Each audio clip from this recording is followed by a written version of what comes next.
Salam salam la famille, j'espère que vous êtes en paix et en bonne santé. Namon Nalen, comme on dit en Wolof, vous m'avez beaucoup manqué. Ah ouais, ça fait un bon bout de temps que je n'avais pas fait de vidéo, donc c'est dû à peut-être certains voyages que j'ai eu à effectuer ces derniers jours. C'est la raison pour laquelle Gisolen Mowon qui débrief yenn match ou bien débrief du moins les dernières journées de l'Euro avec les matchs aussi de la Copa América. Maintenant, bon, on est de retour pour aujourd'hui vous parler du marché du mercato. Ah oui. Parce que instant Bini bouge de partout, hein, vraiment. Ça bouge de partout sauf chez nous, au Barça.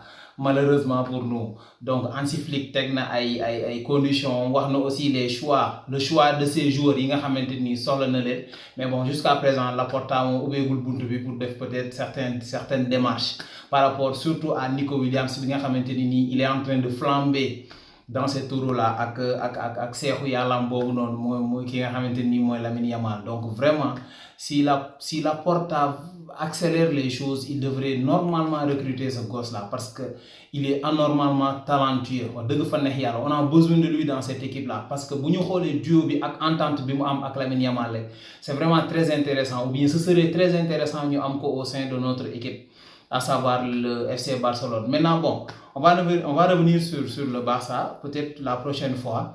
Aujourd'hui, on va parler de certains cas, donc de certaines recrues qui sont sur le marché parce que les gars, on commence par ki nga xamanteni ni mom moy Kvaratskhelia, donc le capitaine géorgien. Donc il était sur le point du départ wala bok dañ doon wérante li nga xamanteni mom moy départam.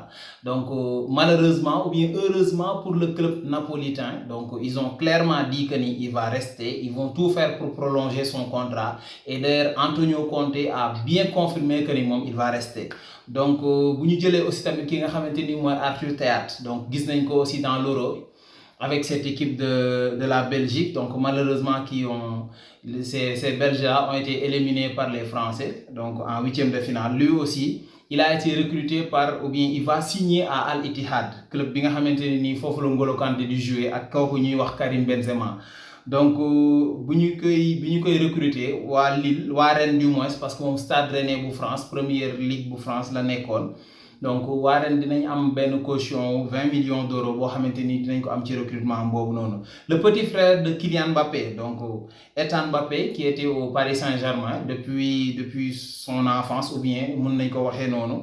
Donc il va signer son premier contrat professionnel avec ñi nga xamanteni ñom ñoy wa Lille, toujours en Ligue 1 française, donc pour une durée de 3 ans. Donc pour la première fois day quitter Paris Saint-Germain dem ci club bi nga xamanteni moy LOSC, donc au championnat de France. Nous avons aussi Bayern. Bayern, ils sont en train du moins d'entamer une discussion avec un jeune très talentueux aussi bu nek di def ben compétition dans ce tour-là extraordinaire.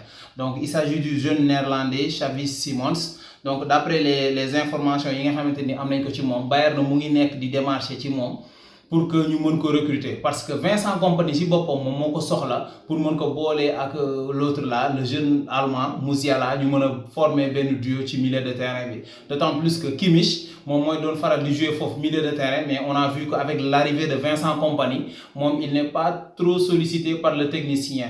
Donc c'est la raison pour laquelle peut-être Kimmich il est sur le point de départ. Maintenant il veut remplacer Kimmich par ce jeune là qui est très talentueux bi nga xamanteni ni Paris mom moko mom mais Leipzig lañ ko abaloon.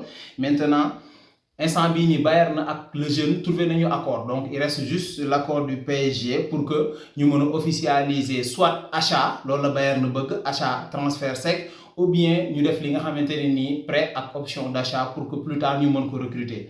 Donc si nous jugee ci kooku noonu dañuy jàll ci ki nga xamanteni moy Théo Hernandez, le latéral gauche français qui est en train aussi de faire son Euro, donc de faire une très belle compétition, nekkoon fële nga xamanteni ni ci Milan AC. Donc moom aussi dañu nekkoon ci werante ndax day demam du dem. Maintenant Zlatan Ibrahimovic, ancien joueur de l'AC Milan, du moins, il est dirigeant dans le staff technique ou bien il est dirigeant dans le club. Il confirme que Théo va rester au Milan AC. Malgré que City et Chelsea nous ont courtisé pour beaucoup recruter. Maintenant l'autre information qu'on peut vous donner, toujours sur Joshua Kimmich. Donc lui aussi il est très courtisé par le PSG. Barcelone aussi bëggoon nako, mais PSG aussi mu ngi si avancé bu baax parce que PSG daf ko bëgg moom soit moom wala João Neves bi nga xamante ni c'est un milieu de terrain bu nekk fële au Benfica donc lui aussi il est très talentueux très pertinent maintenant Benfica dañu imposer benn somme boo xamante ni dafa xaw a bëri par rapport ak li nga xamante ni moom la ñu ko bëgg recruter c'est-à-dire plus de 100 millions d'euros la ñuy réclamer au PSG. Donc au PSG, ils trouvent que cette somme-là est beaucoup trop élevée pour ce joueur. Nous disons que peut-être Kimmich est moins cher pour nous recruter. Donc c'est la raison pour laquelle nous nous focus sur Joshua Kimmich. D'autant plus que son contrat finit en 2025 avec le Bayern. Et aussi Vincent Kompany souhaite le côté un plan de jeu. Donc c'est aussi motif de départ pour Kimmich. Maintenant, avec les Gunners, donc comme je viens de porter leur maillot, donc les Gunners d'Arsenal.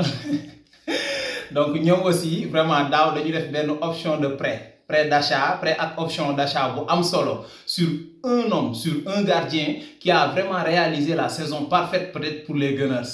Donc il a été élu meilleur gardien de but de la Premier League cette saison bi ñu génn nii avec 16 clean sheets yoo xamante ni réalisé na ko avec le club des Gunners. Maintenant cette fois-ci moom waa Brentford ñoom ñoo ko abaloon waa Arsenal. Donc maintenant puisque moom vraiment il a réalisé sa saison, donc les Gunners se sont dit, les dirigeants se sont dit pourquoi pas ñu retenir ko, d'autant plus que prêt bi dafa àndoon ak option d'achat. Donc ils vont confirmer l'option d'achat d'une valeur de 35 millions d'euros pour le portier espagnol qui peut-être malheureusement il est deuxième gardien dans la sélection espagnole en ce moment à l'Euro.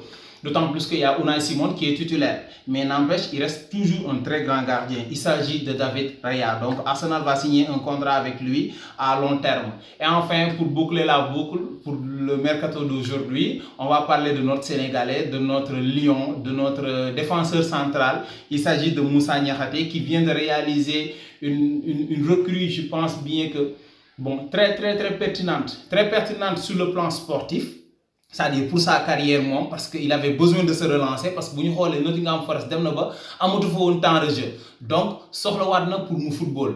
Maintenant sur le plan financier aussi c'est très pertinent, d'autant plus qu'il vient d'être la première recrue la plus chère de l'histoire de l'Olympique lyonnais. Donc mu ngi signé fële ca Lyon et Lyon inchallah dinañ jouer Euro, je pense coupe l'autre là Conference League, je pense bien lañu war a jouer. Donc c'est bénéfique pour le défenseur, c'est bénéfique aussi pour le club et dina apporter lu bëri ci li nga xamante ne nii moom mooy seen effectif équipe bi.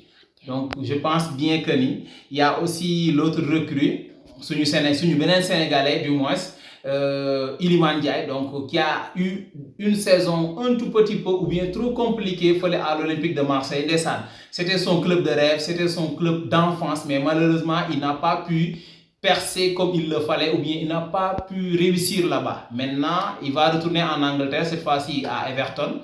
Donc un club qui est très compétitif aussi, d'autant plus qu'il s'est maintenu encore une fois en Premier League. Il va retrouver là-bas aussi Idrissa Gana Gueye, donc on lui souhaite bonne chance, tout comme Moussa Niakhaté aussi dans leur nouvel club respectif.